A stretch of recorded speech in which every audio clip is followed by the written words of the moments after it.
Hola, ¿cómo están? Soy Sergio Juárez. Estamos en la materia de medios masivos de comunicación, en la cuarta sesión. Recapitulando un poco lo que hemos platicado, lo que hemos visto ha sido, bueno, pues primero los fundamentos y la razón estratégica de por qué tenemos que administrar adecuadamente un medio de comunicación. Después hablamos un poco de el cliente y su manera de pensar. También hemos hablado de las condiciones del mercado, donde hemos determinado 3 condiciones básicas que tienen que ver con que producir es muy fácil, que la competencia está cada vez más cerrada y que el cliente es cada vez más capaz. Finalmente, en la clase pasada hablamos de ya un poco más en tierra del diseño estratégico que nosotros tenemos que contemplar para administrar y para determinar y para calificar a un medio masivo de comunicación.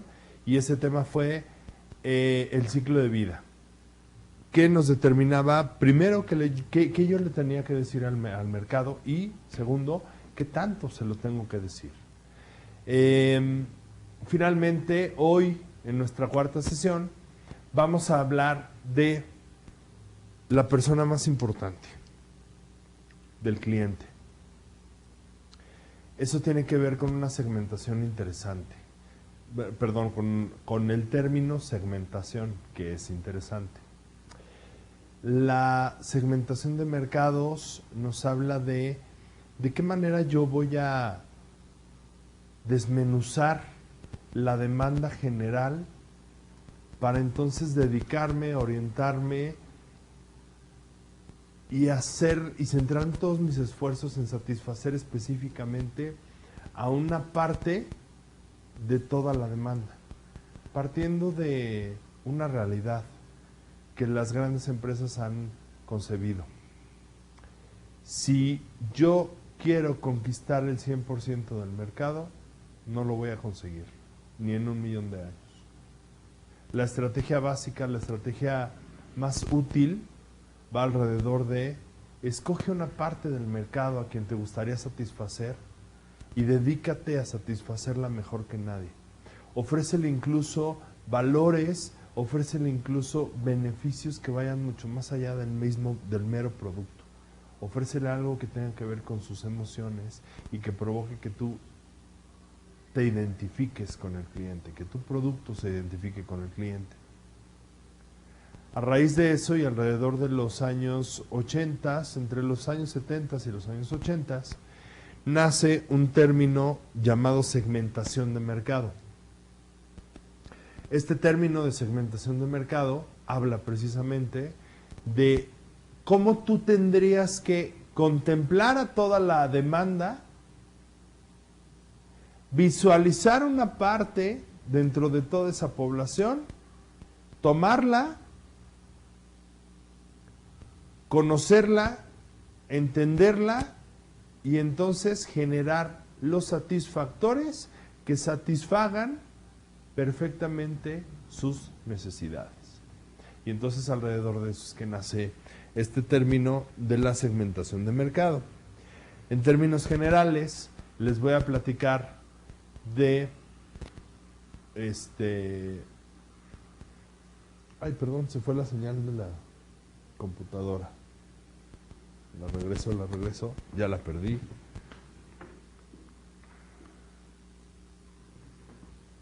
Ahí la tenemos ya.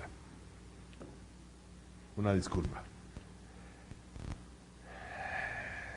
Hablábamos de la segmentación, hablábamos entonces de cómo yo iba a determinar y por qué es tan importante entender a quién me voy a dirigir para contratar primero un medio de comunicación, después para producir el contenido en forma y fondo dentro de ese medio de comunicación y finalmente para ubicar los mejores escenarios para exponerme dentro de ese mismo medio de comunicación.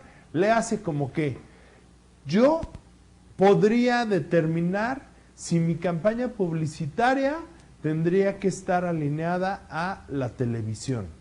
Si yo alineo mi campaña publicitaria a la televisión, paso número 1, contratar. toda la infraestructura necesaria para producir un comercial de televisión. Paso número 2, me voy a dedicar a producir ese comercial de televisión. Y entonces tendré que contratar un foro, las cámaras, y etcétera. Una serie de elementos que más adelante vamos a ver. Pero con esas dos cosas no se cierra el círculo. Se cierra el círculo con pagar el tiempo aire que yo debería de pagar en el lugar más estratégico y funcional para mí. Y ahí es donde entra el cliente. Bueno, el cliente entra en todo el proceso, pero sobre todo ahí, que es en dónde está mi cliente viendo la televisión. Podemos hablar un poquito de la publicidad en los sistemas de cablevisión, en los sistemas de televisión pagada. Bueno, pues son infinitamente y abismalmente diferentes los precios de tiempo aire que yo tendría que pagar por un comercial en Cablevisión que por un comercial en el Canal 2 a las 10:30 de la noche, por ejemplo. Si yo no quiero tirar mi dinero a la basura, entonces tengo que entender a mi cliente. Tengo que entender esta parte de la segmentación y hacer un ejercicio profundo de segmentación. La segmentación nos habla de y parte de un razonamiento básico para saber cómo me voy a comunicar en términos de forma y de fondo, cómo me voy a comunicar en términos de qué voy a decir,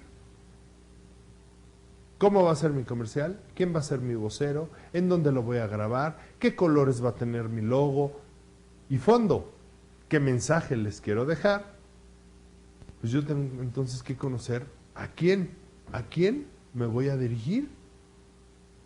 Y muchas veces este paso tan importante es un paso que llega a obviarse dentro de una campaña publicitaria. Mal, muy mal. Entendiendo que los diferentes estratos sociales, las diferentes colonias, los diferentes niveles socioeconómicos, las diferentes zonas y sectores dentro de una misma nación, entendiéndose como regiones, las diferentes regiones de una misma nación, tienen necesidades separadas, necesidades independientes, necesidades diferentes. Entonces, y tienen diferentes demandas que podemos usar para crear un mensaje consistente, un mensaje que en realidad le llegue y le convenza a el mercado que yo quiero captar. ¿Le tendrías que hablar de la misma manera a alguien a quien le quieres vender una bolsa de papas Sabritas o una bolsa de papas Barcel? Totalmente no. Son mercados diferentes. Pareciera que son el mismo mercado, pero Sabritas es mucho más tradicional, mucho más familiar. Barcel es mucho más innovadora, mucho más mexicanizada, mucho más adaptativa, etcétera. Para segmentar entonces, yo tengo que desarrollar un ejercicio de profundidad. Este ejercicio de profundidad tiene que ser, como lo dice la palabra y el término, lo más profundo que se pueda. Antes, y cuando nació este término de la segmentación se hacía básicamente demográficamente. Es decir, cuánto dinero ganaba, dónde vivía, etcétera, etcétera, etcétera, ¿no? Cosas como muy simples, como muy sencillas. Hoy día, si yo no sé, literal, cuánto come, qué come y a qué hora come mi cliente, no lo conozco y no me sirve de nada hacer una pseudo segmentación. La segmentación tiene que ser lo más profunda posible. Para eso, nosotros entonces tendríamos que contemplar dos aspectos específicos, dos aspectos fundamentales. Primero, lo que el INEGI, lo que la estadística me puede decir. Primero, lo que los números indican y los números marcan. Y a ese primer estrato le podemos llamar el componente demográfico, estadístico, el componente geográfico. Ese componente demográfico nos habla de en dónde vive, pero qué características tiene esa vivienda. ¿Es una casa propia o rentada? ¿Es una casa o es un departamento? ¿Cuántos focos tiene? ¿Qué nivel de ingreso? ¿Cuánta gente vive en ese lugar? ¿Mi público objetivo con quién vive? ¿Cuánta gente depende de mi público objetivo? ¿O de quién depende mi público objetivo? Porque podríamos también hablar del mercado de los niños, por ejemplo. ¿Mi público objetivo tiene auto? ¿Mi público objetivo? Bueno, pues todas esas cosas son demográficas, geográficas, estadísticas. Insisto, entre más profundo sea el ejercicio de segmentación, tendría que ser más efectiva el mensaje y la campaña. La parte demográfica es la primera parte. Mi público objetivo trabaja, estudia, a dónde viaja, con quién viaja, qué productos acostumbra como impulso y qué productos acostumbra como necesidad y qué productos, etcétera, ¿eh? Esa es la parte inicial de la segmentación del mercado. Eso es lo que nos va a marcar primero un parámetro de más o menos en dónde yo voy a ubicar a mi público objetivo. La siguiente parte y la parte que llegaría a ser más necesaria en términos de profundidad es la parte psicográfica. La parte psicográfica y conceptual. La parte psicográfica y conceptual nos habla de qué le divierte, qué significa un color u otro color. Ya hablamos de este ejemplo de Coca-Cola, ¿no? De que para diferentes sociedades y para diferentes culturas, los colores tienen significados. Entonces, si yo hablo de luto, pues tendría que estar hablando de vestirme de negro en nuestra cultura occidental. En la cultura oriental, el negro es un color de vida, es un color fuerte, etc. Y el color de luto es el color blanco. ¿El rojo qué significa? Imagínense una campaña súper colorida para Alaska, para los esquimales.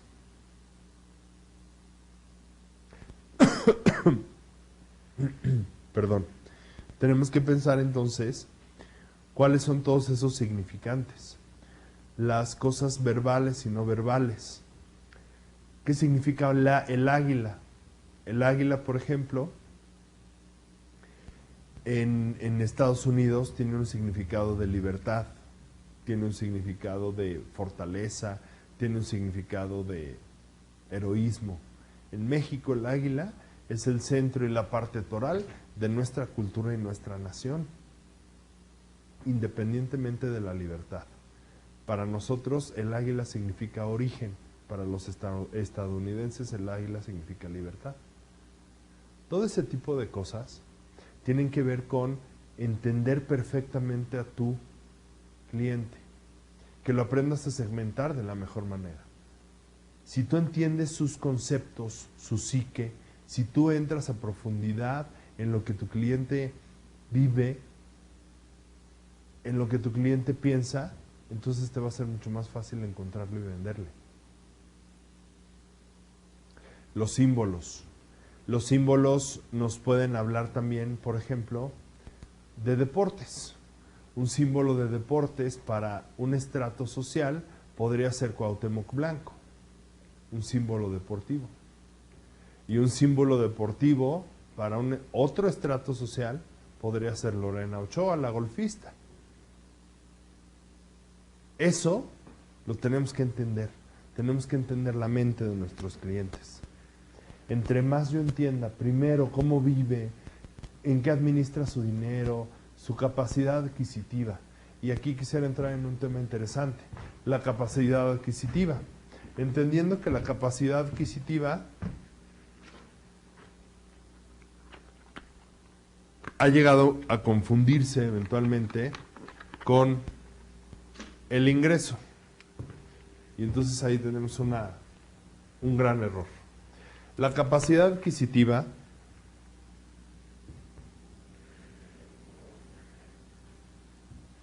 es cómo yo administro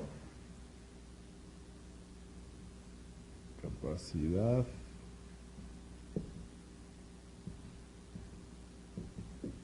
adquisitiva. ¿Cómo yo administro mi ingreso general? Independientemente de la cantidad de dinero que yo gane. Le hace entonces como qué? Como si yo gano 10 pesos, pero ya no tengo necesidad de pagar renta, entonces pues no pago renta.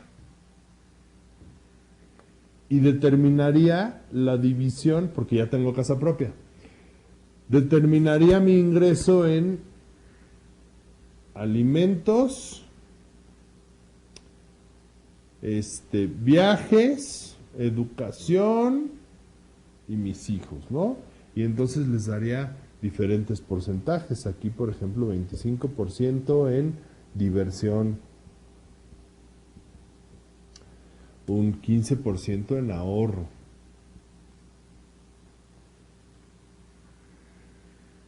25% en víveres,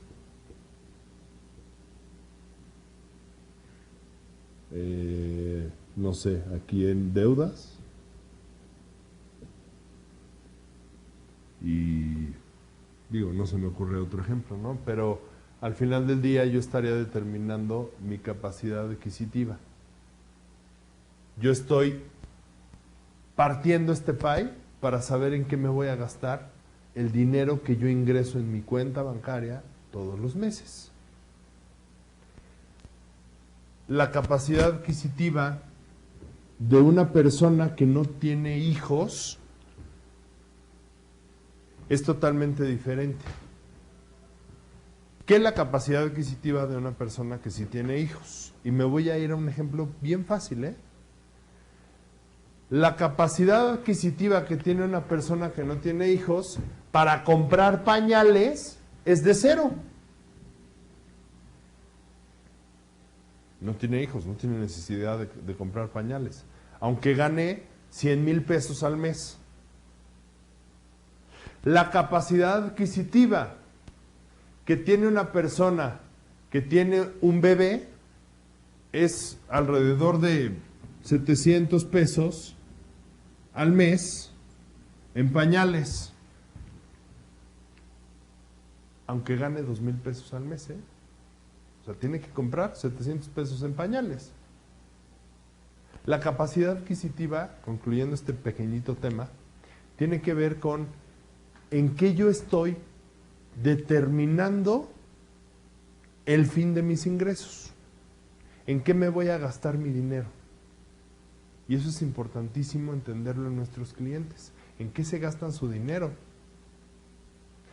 hasta cuánto están dispuestos a invertir en algún producto que sea tu producto o el de tu competencia. Es decir, cuánto yo estoy dispuesto a gastarme en cereal cada vez que voy al súper. ¿Cuánto estoy dispuesto a gastarme en un litro de leche? Etcétera. Porque de mi ingreso yo tengo determinada una partida para cereal y para leche. Esa es la capacidad adquisitiva. Importantísimo entender este término de capacidad adquisitiva para hacer una segmentación adecuada.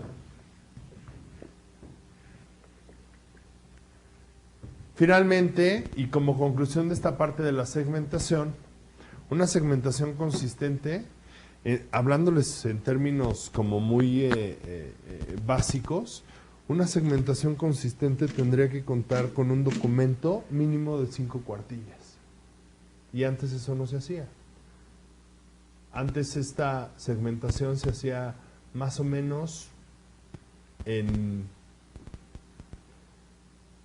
una cuartilla y nos hablaba básicamente de cosas demográficas.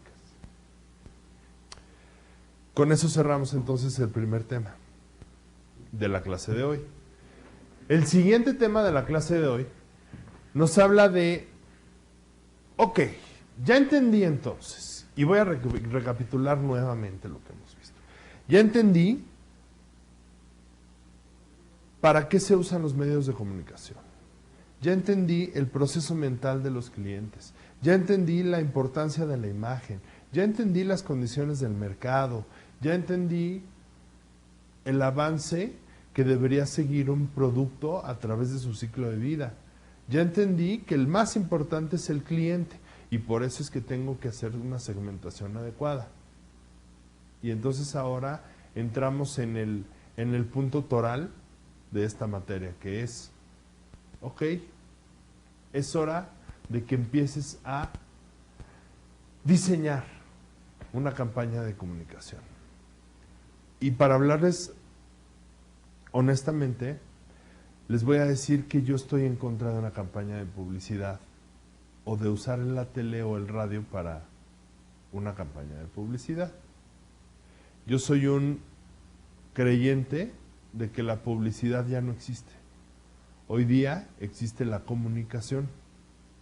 La comunicación consigue persuadir, consigue generar emociones, consigue generar sentimientos, consigue un nivel de lectura y de involucramiento del espectador importante.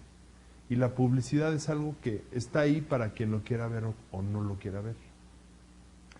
Hablándoles también un poquito de los términos culturales y de las condiciones culturales bajo las que estamos expuestos, les diría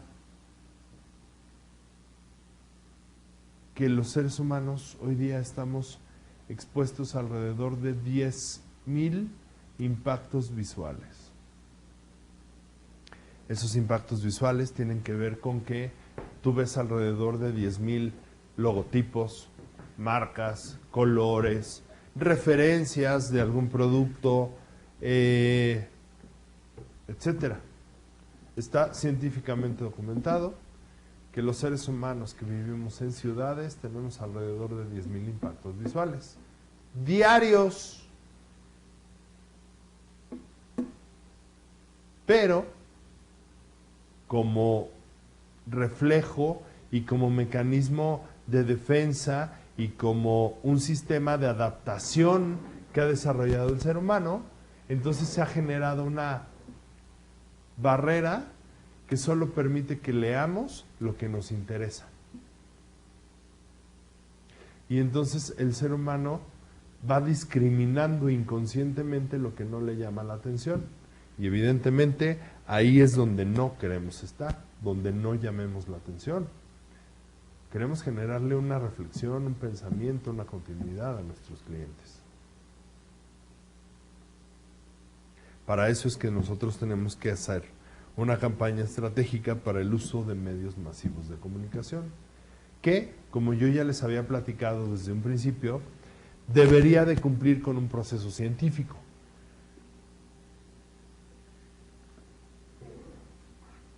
Este proceso científico nos habla de una metodología ordenada, secuencial, que va de pasos a pasos y que va generando una bolita de nieve.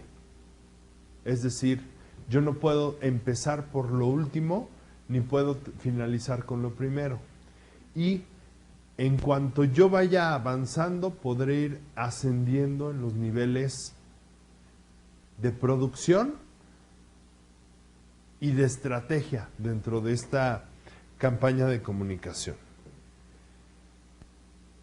También hemos platicado que en todas las universidades aprendemos ciencia, independientemente de la materia. La ciencia son disciplinas probadas estadísticamente, son disciplinas que consiguen centrar y ordenar en una metodología secuencial, insisto, un proceso para que el experto en ese proceso lo pueda adaptar a los diferentes escenarios con los que se va a enfrentar. Y entonces eso tiene que ver con que yo podría seguir esta metodología que vamos a ver para un producto de alimentos o para una fundación o para un candidato presidencial. Es lo mismo. Lo interesante y lo que venimos a aprender en las universidades es ciencia, metodologías y procesos ordenados. Para eso entonces yo les voy a dar esta metodología que es facilísima y que tiene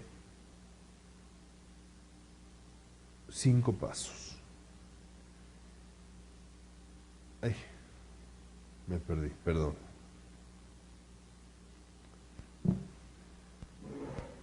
La primera etapa es la etapa más importante. Esa primera etapa nos habla de que nos tenemos que volver, y la reflexión y la instrucción y la recomendación es que en la primera etapa, la fase número 1, para que tú tengas una campaña estratégica de comunicación y puedas administrar los medios masivos, es una etapa de investigación, es una etapa analítica. Se divide en una fase analítica. Esta fase analítica nos tendría que volver expertos en el mercado. Y como ustedes ven en la diapositiva, dice encuestas y análisis de campo, contenidos, competencias. Y abajo hay una nota roja que dice, si no te vuelves experto en el mercado, no vas a conseguir tener una buena campaña, una campaña asertiva, una campaña efectiva. Esta primera parte, la fase 1 de investigación de mercados, tendría que ser y tendría que derivar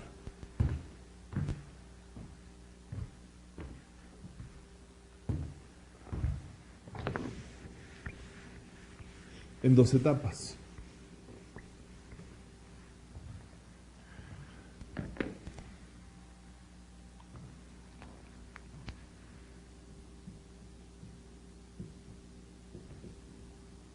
Fase 1, que la llamémosla fase analítica.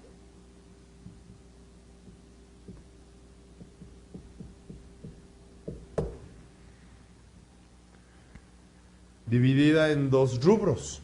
Estos rubros tendrían que ser investigación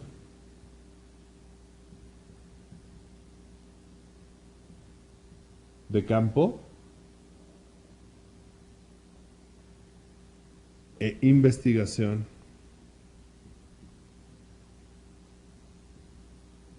documental.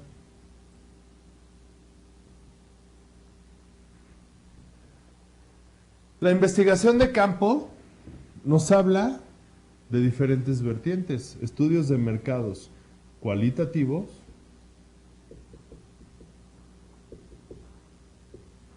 y estudios de mercado cuantitativos.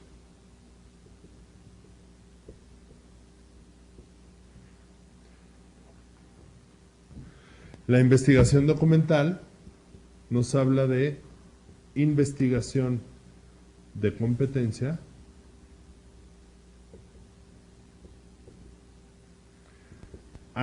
análisis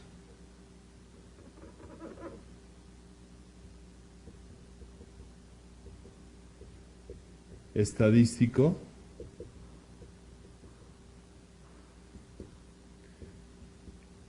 y fuentes varias. Estas fuentes varias pueden ser el INEGI, cámaras de comercio, consejos reguladores, la misma ONU, el Banco Mundial, etcétera. Para la investigación de campo yo tendría que desplegar análisis cualitativos que tendrían que ver con observación, experimentación y focus group.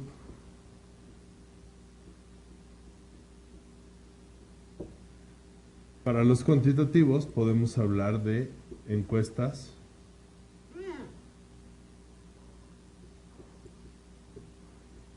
cuestionarios, etcétera. Esa fase analítica me va a arrojar entonces la interpretación y la percepción del contexto que rodea a mi producto, del contexto que rodea a mi cliente, de la competencia y de sus estrategias. ¿Por qué? Porque si regresamos aquí un poquito, pues tendríamos que hacer una investigación de competencia.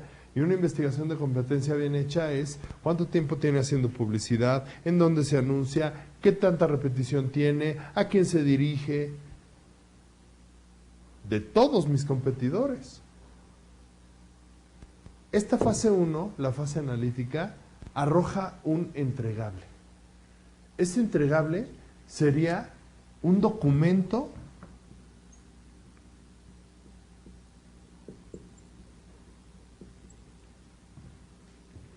de diagnóstico.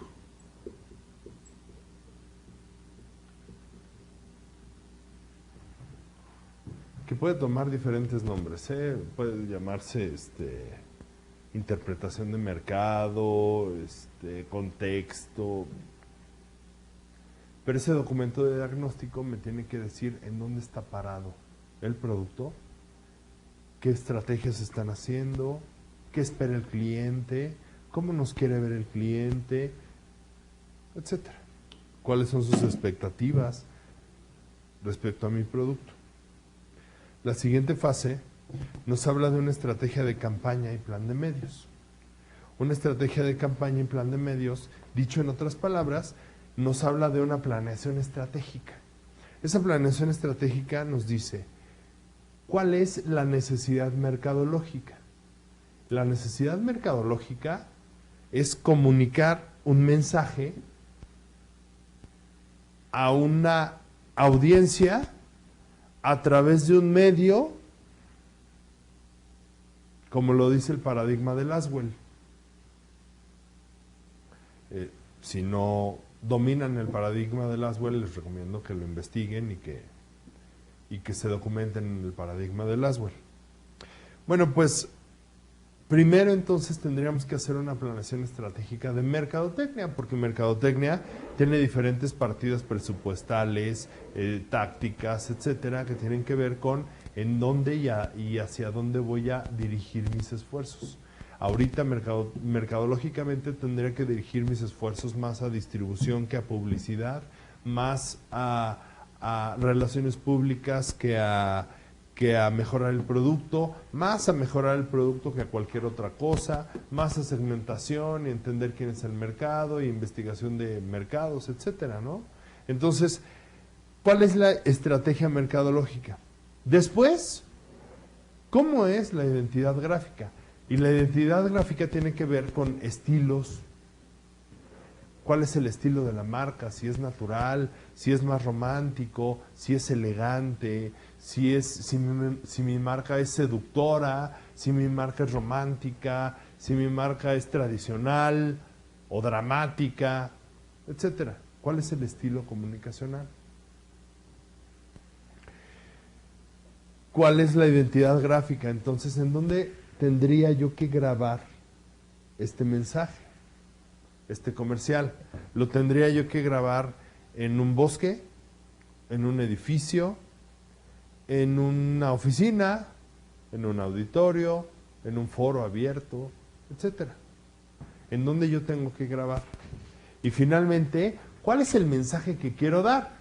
Y sobre todo ahí me tengo que detener en una importante medida. ¿Por qué? ¿Cuál es el mensaje que yo quiero dar? Tiene que ver con,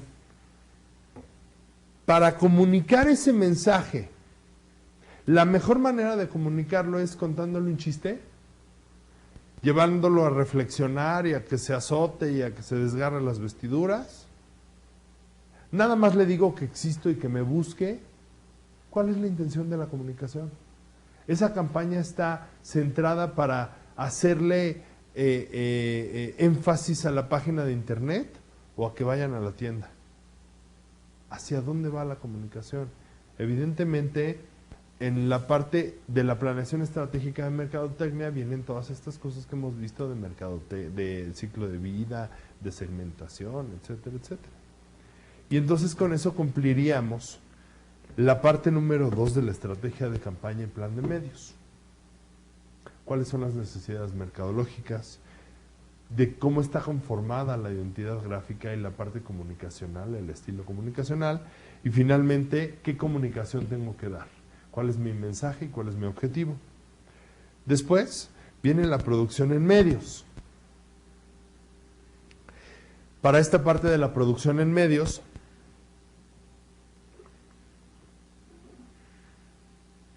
hablamos entonces de entrar en la materia de lleno. Producción en medios implica un esfuerzo y un despliegue importantísimo. Primero de dinero, después de esfuerzo, después de paciencia y tolerancia a la frustración y después de recurso humano. Producir en medios no es fácil y requiere sobre todo orden, partidas específicas dentro de mi presupuesto, una planeación en tiempo. ¿Por qué? Porque si yo tengo un error y no puedo empezar a grabar con el foro ya rentado, estoy perdiendo alrededor de 2 millones de pesos diarios. La producción en medios habla de producir, de diseñar lo que yo tendría que comunicar. Es decir, producción en medios tiene que ver con la parte de la planeación táctica, no de la planeación estratégica. La planeación táctica ya tiene que ver con, ok, mercadotecnia, en el paso anterior ya me dijo que necesito hacer una campaña en televisión. Ya me dieron un presupuesto de tantos millones de pesos, o tantos cientos, o tantos miles de pesos. No es necesario ni mandatorio ser millonario para tener una buena campaña de comunicación.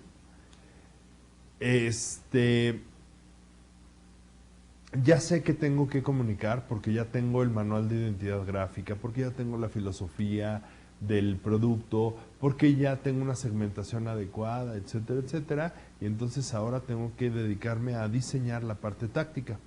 Esa parte táctica me habla de cuánto me cuesta grabar el comercial. Si yo quisiera tener un artista famoso hablando de mi producto, ¿cuánto me cuesta? ¿Cuántos días tengo que grabar? ¿En dónde tengo que grabar? ¿En México, en Argentina, en Los Cabos, en Veracruz? ¿Voy a usar animaciones o no? Etcétera, ¿no? Y ahí es donde viene toda esta parte de producción en medios. Desde hacer un storyboard, que más adelante vamos a entender y a determinar qué es un storyboard, hasta la postproducción, ¿no? Pasando por cada uno de los pasos, pasando por cada una de las personas, pasando por cada uno de los dineros. Producción en medios es la segunda parte más importante dentro de una campaña de publicidad. Presupuestos, tiempos responsables y ejecución. Sobre todo, la ejecución. El siguiente paso nos habla de operación, lanzamiento y relaciones públicas. Operaciones, ok, ya hice toda la producción, la preproducción, la hice perfecta. Ahorita entonces ya tengo el producto final, que es el comercial. Ese comercial entonces me lleva a un producto audiovisual que cumple evidentemente con mis expectativas y con mi planeación. ¿Y ya? Desde luego que no. Tengo que hacer una campaña de lanzamiento para convocar a los medios, para que entonces los medios en un cóctel o en un evento social se den cuenta de mi nueva campaña. Tengo que contratar a los medios masivos que van a exhibir este producto. Léase, tengo que cotizar con Televisa, con TV Azteca, con Canal 40, con el 28, etcétera. ¿Cuánto me cuesta poner mi comercial en sus cadenas? Y ajustarlo a mis presupuestos. Porque el comercial ya está, pero eso no significa que la campaña y que la televisión ya está siendo usada. Tengo que cotizar relaciones públicas, entrevistas, etcétera. Si mi vocero es una persona famosa, pues tengo que llevarlo de gira, patrocinarle algunos eventos, etcétera. Y entonces esa es la parte de operación, ¿no? Ya tengo el producto. ¿En dónde lo voy a poner? ¿Cómo lo voy a poner? ¿Cuánto tiempo lo voy a poner? Y a lo mejor con eso pensaríamos también que ya acabamos con la tarea, ¿no? Pues ya hice toda una segmentación, ya hice un diseño, ya me dijeron que tenía que comunicar, ya hice toda una planeación que resultó buena porque mi comercial salió perfecto. Está alineado justamente a lo que mis jefes me pedían. Pues ya está en el aire, ¿no? Ahí no se acaba una campaña de publicidad, ahí no se evalúa y ahí todavía no tenemos el círculo cerrado dentro de esta parte de la administración de los medios masivos de comunicación. La tercera parte más importante es la evaluación y tiene que responder a una pregunta básica y principal. ¿La campaña funcionó? ¿Funcionó? ¿Cumplió con los objetivos que necesitaba el producto? ¿Me dio más ventas? ¿La gente se acuerda más de mí? ¿La gente sabe que voy a regresar con una versión nueva? ¿O no? ¿Cumplió con los objetivos? ¿Y cómo se evalúa eso? Con estudios de mercados, cualitativo, cuantitativo, con un análisis de ventas y de costos y de etcétera, ¿no? Se hace en diferentes dimensiones, la dimensión financiera, la dimensión de ventas, la dimensión de posicionamiento, etcétera. Entonces yo tendría que hacer ahí una evaluación del medio, que evidentemente en las siguientes clases vamos a empezar a hablar cómo se evalúa cada medio. No nada más cómo se produce, cómo se administra, qué cosas componen el uso de algún medio, sino cómo se evalúa. ¿Cómo se evalúa la televisión, por ejemplo? La televisión se evalúa a través del rating. Y si tú quieres evaluar si tu estrategia de meter el comercial en televisión fue efectiva, tendrías que levantar una encuesta donde le preguntaras a la gente, oye, ¿estás comprando este producto porque lo viste en la televisión? ¿Dónde lo viste anunciado? El medio masivo más usado, que es el medio urbano, ¿funciona o no funciona? ¿Cómo yo puedo saberlo? ¿Dónde nos has visto? Y para eso necesito levantar un estudio de mercado, para evaluar el medio. Al final del día, a nosotros nos pagan por resultados. Y es justamente el resultado de la administración de ese medio lo que me va a decir si voy a seguir contratado o me van a dar las gracias. Recapitulando entonces, este término que puede llegar a ser amedrentador, que se llama campaña estratégica para el uso de medios masivos de comunicación, cumple con 5 pasos fundamentales. Primero, volverme experto del mercado. Después, entender cuáles son las necesidades y el mensaje que yo tengo que comunicar, para que entonces yo decida cómo lo voy a decir y por dónde lo voy a decir, es decir, qué medio voy a escoger. Después me voy a dedicar a planear la producción de ese mensaje. Después lo voy a producir y lo voy a lanzar, lo voy a meter al aire, lo voy a lanzar al mercado, lo voy a someter a la evaluación de la persona más importante, que se llama el cliente.